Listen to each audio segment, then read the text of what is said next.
Hi friends, ನಿಮ್ಮೆಲ್ಲರಿಗೂ ಕೂಡ ನಿಮ್ಮದೇ ಆಗಿರ್ತಕ್ಕಂಥ ಯೂಟ್ಯೂಬ್ ಚಾನಲ್ MS ಕ್ರಿಯೇಷನ್ಸ್ಗೆ ಸ್ವಾಗತ ಅಂತ ಹೇಳ್ತಾ ಇಂದಿನ ವಿಡಿಯೋದಲ್ಲಿ ನಾನು ನಿಮಗೆ ಇಂದು ನಡೆದಿರ್ತಕ್ಕಂಥ ವಿಜ್ಞಾನ ವಿಷಯದಲ್ಲಿರ್ತಕ್ಕಂಥ ಪ್ರಶ್ನೆಗಳ ಕೀ ಉತ್ತರಗಳನ್ನು ಶೇರ್ ಮಾಡ್ತಾ ಇದ್ದೀನಿ.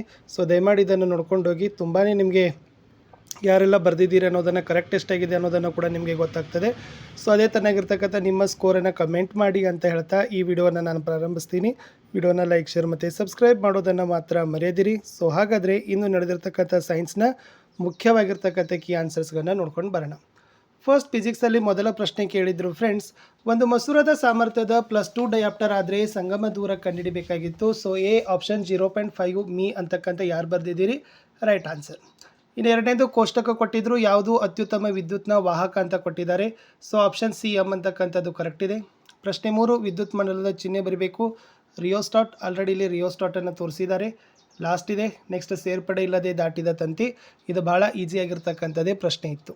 ಇನ್ನು ನೆಕ್ಸ್ಟ್ ಪ್ರಶ್ನೆ ನೋಡೋದಾದರೆ ಫ್ರೆಂಡ್ಸ್, 5 ಸುತ್ತುಗಳನ್ನು ಹೊಂದಿರುವ ವಾಹಕ ತಂತಿ ಸುರುಳಿಯಿಂದ ಉಂಟಾದ ಕಾಂತಕ್ಷೇತ್ರ ಒಂದು ಸುತ್ತು ಸುರುಳಿಯಿಂದ ಉಂಟಾದ ಕಾಂತಕ್ಷೇತ್ರಕ್ಕಿಂತ ಎಷ್ಟು ಪಟ್ಟು ಅಧಿಕವಾಗಿರ್ತದೆ ಅಂತ ಕೇಳಿದ್ದಾರೆ. ಸೊ ದ ಆನ್ಸರ್ ಈಸ್ 5 ಪಟ್ಟು ಅಧಿಕವಾಗಿರ್ತದೆ ಅನ್ನೋದನ್ನು ನೀವು ಬರಿಬೇಕು. ಇನ್ನು ಫೋರ್ತದಲ್ಲಿ ಕೊಟ್ಟಿದ್ದರು, ಎದಲ್ಲಿ 4 ಓಮದ, ಬಿದಲ್ಲಿ 20 ಓಮದ. ಸೊ ಯಾವ ರೋಧಕದ ಮೂಲಕ ಹೆಚ್ಚಿನ ವಿದ್ಯುತ್ ಪ್ರವಾಹ ಹರಿತದೆ ಅಂತ ಕೇಳಿದರು. ಸೊ ಆಬ್ವಿಯಸ್ಲಿ ಅದು ಸರಣಿ ಕ್ರಮದಲ್ಲಿ ಸಮ ಪ್ರಮಾಣ ಅಂತಿದೆ. ಸೊ ಎದಲ್ಲಿ ಕಡಿಮೆ ಇದೆ, ಬಿದಲ್ಲಿ ಹೆಚ್ಚು ಕೂಡ ಏನಾಗೋದಪ್ಪ ಅಂದ್ರೆ ರೋಧ ಕಡಿಮೆ ಇದೆ ಅನ್ನೋದನ್ನು ಕೂಡ ನೀವು ಬರಿಬೋದು. ಅದನ್ನು ಸ್ವಲ್ಪ ನೋಡ್ಕೊಡ್ರಿ. ಇನ್ನು ಅಪಾಯದ ಸಂಕೇತದ ಬಣ್ಣ ದೀಪ ಯಾವುದು ಕೇಳಿದರೆ ಕೆಂಪು. ಏಕೆ ಅಂದರೆ ಇದು ಕೆಂಪು ಬಣ್ಣ ಏನಾಗ್ತದೆ, ಹೆಚ್ಚು ತರಂಗಾಂತರ ಹೊಂದಿದೆ, ಕಡಿಮೆ ಬಾಗ್ತದೆ ಅಂತಕ್ಕಂಥದ್ದಿದೆ.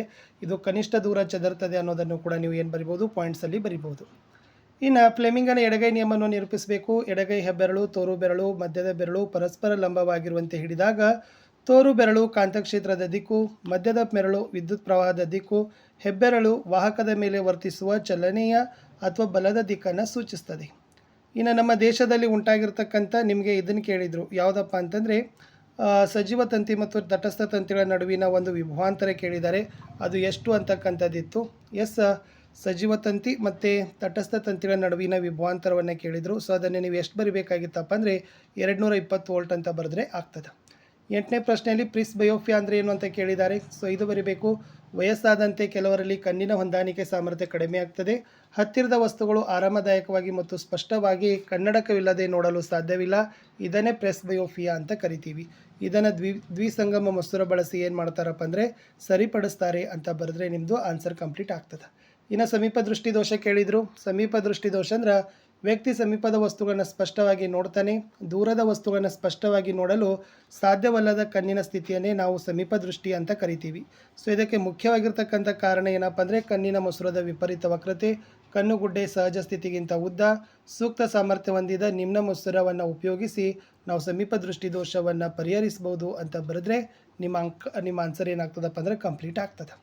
ಇನ್ನು ಓವರ್ಲೋಡ್ ಮತ್ತು ಋಸ್ವಮಂಡಲ ಬಗ್ಗೆ ಕೇಳಿದ್ದಾರೆ. ಫ್ಯೂಸ್ ಕೇಳಿದರು. ಫ್ಯೂಸ್ ಅಂದರೆ ಏನಪ್ಪ ಅಂದ್ರೆ ವಿದ್ಯುತ್ ಮಂಡಲ ಮತ್ತು ವಿದ್ಯುತ್ ಉಪಕರಣಗಳನ್ನು ಓವರ್ಲೋಡ್ನಿಂದ ಹಾನಿಯಿಂದ ರಕ್ಷಣೆ ಮಾಡಲಿಕ್ಕಿರ್ತಕ್ಕಂಥ ಒಂದು ಸುರಕ್ಷತಾ ಸಾಧನವೇ ಫ್ಯೂಸ್. ಸೊ ಮುಖ್ಯ ಕಾರಣ ಏನಪ್ಪ ಅಂದರೆ ತಂತಿಗಳ ಮೇಲಿನ ಅವಾಹಕ ಹೊದಿಕೆ ಹಾನಿಗೊಳಗಾದಾಗ, ವಿದ್ಯುತ್ ಉಪಕರಣಗಳಲ್ಲಿ ದೋಷವಿದ್ದಾಗ, ನೆಕ್ಸ್ಟ್ ಸರಬರಾಜಾಗುವ ವಿದ್ಯುತ್ನ ವೋಲ್ಟೇಜ್ ಹೆಚ್ಚಳವಾದಾಗ. ಇದು ಇಂಪಾರ್ಟೆಂಟ್ ಇತ್ತು. ಇನ್ನು ಭೂ ಸಂಪರ್ಕ ತಂತಿ ಕೇಳಿದ್ದಾರೆ. ಅದರ ಅರ್ಥ ಮತ್ತು ಕಾರ್ಯಗಳನ್ನು ಬರಿಬೇಕು ಫ್ರೆಂಡ್ಸ್. ಸೊ ಭೂ ಸಂಪರ್ಕ ತಂತಿ ಅಂದರೆ ಭೂ ಮೇಲ್ಮೈ ಹೊಂದಿರುವ ವಿದ್ಯುತ್ ಉಪಕರಣಗಳ ಸುರಕ್ಷತೆಗೆ ಬಳಸುವ ತಂತಿಯೇ ಭೂ ಸಂಪರ್ಕದ ತಂತಿ. ಸೊ ಅದನ್ನು ಮುಖ್ಯವಾಗಿ ಕಾರ್ಯ ಏನಪ್ಪ ಅಂದರೆ ಇದು ಗೃಹ ಬಳಕೆ ವಿದ್ಯುತ್ ಮಂಡಲದಲ್ಲಿ ಲೋಹದ ಮೇಲ್ಮೈ ಹೊಂದಿರುವ ವಿದ್ಯುತ್ ಉಪಕರಣಗಳ ಸುರಕ್ಷತೆಗೆ ಬಳಸ್ತೀವಿ. ಕಡಿಮೆ ರೋಧವನ್ನು ಹೊಂದಿರುವ ವಿದ್ಯುತ್ ಪ್ರವಾಹದ ಪಥವನ್ನು ಉಂಟು ಮಾಡ್ತದೆ. ನೆಕ್ಸ್ಟ್ ಇದು ಕಡಿಮೆ ಈ ಉಪಕರಣದಲ್ಲಿ ಯಾವುದೇ ರೀತಿಯ ವಿದ್ಯುತ್ ಸೋರಿಕೆ ಉಂಟಾದಲ್ಲಿ ಅದರ ವಿಭವಾಂತರ ಭೂಮಿಯ ವಿಭವಾಂತರಕ್ಕೆ ಸಮವನ್ನಾಗಿ ಮಾಡ್ತದೆ ಮತ್ತು ಬಳಕೆದಾರರಿಗೆ ತೀವ್ರ ವಿದ್ಯುತ್ನ ಆಘಾತವನ್ನು ಉಂಟು ಮಾಡೋದಿಲ್ಲ ಅಂತ ಬರೆದ್ರೆ ನಿಮ್ಮ ಆನ್ಸರ್ ಕಂಪ್ಲೀಟ್ ಆಗ್ತದೆ. ಇನ್ನು ಚಿತ್ರ ಕೇಳಿದ್ರು, ನಿಮ್ನ ಮಸೂರದಲ್ಲಿ ಸೀನಲ್ಲಿ ಇಟ್ಟಾಗ ಅಂತ ಇದೆ. ಸೊ ಈ ತನ್ನಾಗಿರ್ತಕ್ಕಂಥ ಸೀನಲ್ಲಿ ಇಟ್ಟಾಗ ಚಿತ್ರವನ್ನು ನೀವು ಬಿಡಿಸ್ಬೇಕು. ಇದರ ಕಂಪ್ಲೀಟ್ ಆಗಿರ್ತಕ್ಕಂಥ ಆನ್ಸರ್ ಪ್ರತಿಬಿಂಬದ ಸ್ಥಾನ ಕೂಡ ಸೀನಲ್ಲೇ ಮೂಡ್ತದೆ. ಗಾತ್ರ ವಸ್ತುವಿನಷ್ಟೇ ಇದೆ. ಸ್ವಭಾವ ಸತ್ಯ ಮತ್ತು ತಲೆ ಕೆಳಗಾದ ಅಂತ ಬರೆದ್ರೆ ನಿಮಗೆ 3 ಅಂಕಗಳನ್ನು ಕೊಡ್ತಾರೆ. ಇನ್ನು ಬೆಳಕಿನ ವಕ್ರೀಭವನದ ನಿಯಮಗಳನ್ನು ಕೇಳಿದರೆ ವೆರಿ ಮೋಸ್ಟ್ ಇಂಪಾರ್ಟೆಂಟ್ ಆಗಿರ್ತಕ್ಕಂಥ ಪ್ರಶ್ನೆ. ಸೊ ಬೆಳಕಿನ ವಕ್ರೀಭವನದ ನಿಯಮಗಳು ಏನು ಹೇಳ್ತಾವಪ್ಪ ಅಂತಂದ್ರೆ ಪತನ ಕಿರಣ, ಪ್ರತಿಫಲಿತ ಕಿರಣ ಮತ್ತು 2 ಮಾಧ್ಯಮಗಳ ಸಂಪರ್ಕ ಮೇಲ್ಮೈಗೆ ತನ್ನ ಬಿಂದುವಿನಲ್ಲಿ ಎಳೆದ ಲಂಬ ಒಂದೇ ಸಮತಲದಲ್ಲಿ ಇರ್ತವೆ ಅನ್ನೋದು ಇಂಪಾರ್ಟೆಂಟು. ಇನ್ನು ನೆಕ್ಸ್ಟ್ ಇನ್ನೊಂದು ಏನಪ್ಪ ಅಂತಂದ್ರೆ ಕೊಟ್ಟಿರುವ ಬೆಳಕಿನ ನಿರ್ದಿಷ್ಟ ಬಣ್ಣ ಮತ್ತು ನೀಡಿರುವ ಜೋಡಿ ಮಾಧ್ಯಮಗಳಿಗೆ ಪತನ ಕೋನದ ಸೈನು ವಕ್ರೀಮ ಕೋನದ ಸೈನುಗಳ ನಿಷ್ಪತ್ತಿ ಸ್ಥಿರವಾಗಿರ್ತದೆ ಅಂತ ಬರೆದ್ರೆ ಸಾಕು. ಇನ್ನು ಪೀನ ಮೊಸರ ಮತ್ತು ಪೀನ ದರ್ಪಣದ ನಡುವಿನ ವ್ಯತ್ಯಾಸವನ್ನೇ ಕೇಳಿದರು. ಪೀನ ಮೊಸರ ಅಂಚಿನಲ್ಲಿ ತೆಳು, ಮಧ್ಯದಲ್ಲಿ ದಪ್ಪು, ಬೆಳಕಿನ ಕಿರಣ ಕೇಂದ್ರೀಕರಣ, ಸತ್ಯ ತಲೆ ಕೆಳಗಾದ ಪ್ರತಿಬಿಂಬ. ಪೀನ ದರ್ಪಣ ಮೇಲ್ಮೈ ಉಬ್ಬಾಗಿರ್ತದೆ, ಹೌದಾ. ನೆಕ್ಸ್ಟ್ ವಾಹನದ ಹಿನ್ನೋಟದಲ್ಲಿ ಬಳಸ್ತೀರಿ, ಚಿಕ್ಕ ಮತ್ತು ನೇರ ಪ್ರತಿಬಿಂಬವನ್ನು ಉಂಟು ಮಾಡ್ತದ ಅಂತ ಬರೆದ್ರೆ ಸಾಕು. ಇನ್ನು ಬಯೋಸೈನ್ಸಲ್ಲಿ 26ನೇ ಪ್ರಶ್ನೆ, ನೀರಿನ ಸಾಗಾಣಿಕೆಯಲ್ಲಿ ಪತ್ರರಂಧ್ರಗಳ ಪ್ರಮುಖ ಪಾತ್ರ ಕೇಳಿದರು. ಮೇಲ್ಮುಖ ಸೆಳೆತ ಸೃಷ್ಟಿಸ್ತದ. ಜೀರ್ಣಕ್ರಿಯೆಗೆ ಸಹಾಯ ಮಾಡುವ ಕಿಣ್ವ. ಆಪ್ಷನ್ ಎ ಪೆಪ್ಸಿನ್, ಟ್ರೆಪ್ಸಿನ್ ಮತ್ತು ಲೇಪಸ್. 28ರಲ್ಲಿ ಎಕ್ಸ್ ತೋರಿಸೋ ಪ್ರತಿಕ್ರಿಯೆ ಏನಾಗಿರ್ತದೆ ಅಂತ ಕೇಳಿದರು. ಅದೇನಾಗಿರ್ತದಪ್ಪ ಅಂದ್ರೆ option A is the exactly right answer. ಅದು ಧನಸ್ಪರ್ಶಾನುವರ್ತನೆ ಮತ್ತು ನಿರ್ದೇಶಿತ ಚಲನೆಯನ್ನು ತೋರಿಸ್ತದೆ ಅಂತ ಬರೆದ್ರೆ ಸಾಕು. 29 ಶಲಾಕಾಗ್ರದ ಮೇಲೆ ಪರಾಗದ ಮೊಳವಿಕೆ ಚಿತ್ರವನ್ನು ಬರೀಬೇಕು. ಅದನ್ನು ಕೂಡ ನೀವು ಇಂಪಾರ್ಟೆಂಟ್ ಇದೆ, ಸೊ ಭಾಳ ನೀಟಾಗಿ ಅದನ್ನು ನೀವು ಪ್ರಾಕ್ಟೀಸ್ ಮಾಡಿದ್ದೀರಿ. ಸೊ ಇದನ್ನು ಬರೆದಿದ್ರೆ ನಿಮಗೆ 1 ಅಂಕ ಕೊಡ್ತಾರೆ. ಇನ್ನು 30ರಲ್ಲಿ ಕಾಯಜ ಸಂತಾನೋತ್ಪತ್ತಿ ಬೆಳೆಯಬಹುದಾದ ಸಸ್ಯಗಳ ಗುಂಪು ಅಂತ ಕೇಳಿದರು. ಅದರಲ್ಲಿ ಆಪ್ಷನ್ ಆರ್ ಇದೆ ನೋಡಿ, ಬಾಳೆ ಬರಬೇಕು, ಗುಲಾಬಿ ಬರಬೇಕು ಮತ್ತು ದಾಸವಾಳ ಬರಬೇಕು. ಸೊ ಇದನ್ನು ಬರೆದ್ರೆ ನಿಮ್ಗೆ ಏನು ಮಾಡ್ತಾರಪ್ಪ ಅಂದರೆ ಅಂಕಗಳನ್ನು ಕೊಡ್ತಾರೆ. ಸೊ ಇದನ್ನು ಕೂಡ ನೀವು ಏನು ಮಾಡಬೇಕಾಗಿತ್ತು, ಬರಿಬೇಕಾಗಿತ್ತು. ಇನ್ನು ಮುಂದಿನ ಒಂದು ಪ್ರಶ್ನೆಗೆ ಬರ್ತೀನಿ. ಅದು ಯಾವುದಪ್ಪ ಅಂತಂದರೆ ಸಮುದ್ರ ತೀರದಲ್ಲಿ ಗಂಡು ಆಮೆಗಳ ಸಂತತಿ ಕ್ಷೀಣಿಸಲಿಕ್ಕೆ ಕಾರಣ ಏನು ಅಂತ ಕೇಳಿದ್ದಾರೆ. ಸೊ ಜೈವಿಕ ಸಂವರ್ಧನೆ ಮತ್ತು ಸಮುದ್ರದ ತೀರದ ತಾಪ ಅಂತ ಬರೆದ್ರೆ ಸಾಕು. 32ದಲ್ಲಿ ಗ್ರಂಥಿಯನ್ನು ಹೆಸರಿಸಿ ಹಾರ್ಮೋನು ಕಾರ್ಯ ತಿಳಿಸಿ ಇತ್ತು.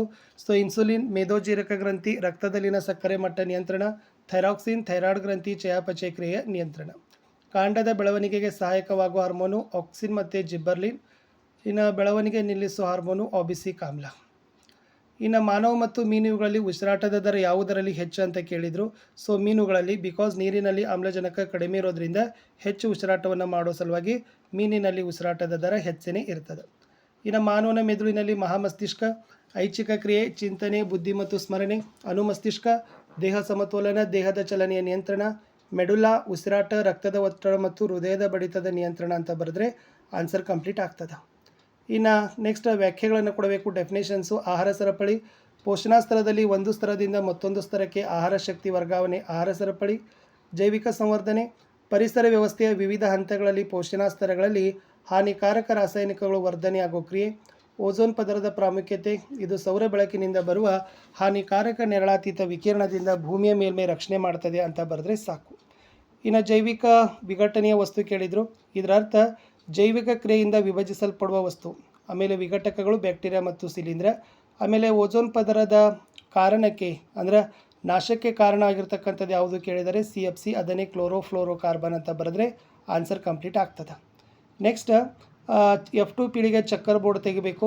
ಅದರಲ್ಲಿ ವ್ಯಕ್ತರೂಪ ಆಗುವತಕ್ಕಂಥ ಅನುಪಾತ 3:1, ಜೀನ್ ನಮೂನೆ ಅನುಪಾತ 1:2, 1:2:1 ಬರೆದ್ರೆ ಆನ್ಸರ್ ಕಂಪ್ಲೀಟ್ ಆಗ್ತದೆ. ಇನ್ನು ಹೃದಯದ ಚಿತ್ರ ತೆಗಿಬೇಕಾಗಿತ್ತು. ಈತನಾಗಿರ್ತಕ್ಕಂಥ ತೆಗೆದು ಸೆಪ್ಟಮ್ ಮತ್ತು ಬಲ ಹೃತ್ಕುಕ್ಷಿ ಗುರುತಿಸಲಿಕ್ಕೆ ಕೇಳಿದರು. ಲಾಸ್ಟ್ 38ರಲ್ಲಿ ಗರ್ಭ ನಿರೋಧಕ ವಿಧಾನಗಳು. ಎಸ್, ಶಿಶ್ನಕ್ಕೆ ಕಾಂಡೋಮ್ ಹಾಕೋದು, ಮಾತ್ರೆ ಸೇವನೆ ಮಾಡೋದು, ಯೋನಿ ಚೀಲಗಳ ಬಳಕೆ, ಕಾಪರ್ ಟೀ ಬಳಕೆ, ಶಸ್ತ್ರಚಿಕಿತ್ಸಾ ವಿಧಾನಗಳನ್ನು ಅಳವಡಿಸೋದು. ಋತುಚಕ್ರ ಕೇಳಿದ್ದಾರೆ. ಅಂಡ ಫಲಿತಗೊಳ್ಳದಿದ್ದರೆ ಗರ್ಭಕೋಶದ ಒಳಸ್ತರಿಯು ಅಗತ್ಯವಿರುವುದಿಲ್ಲ.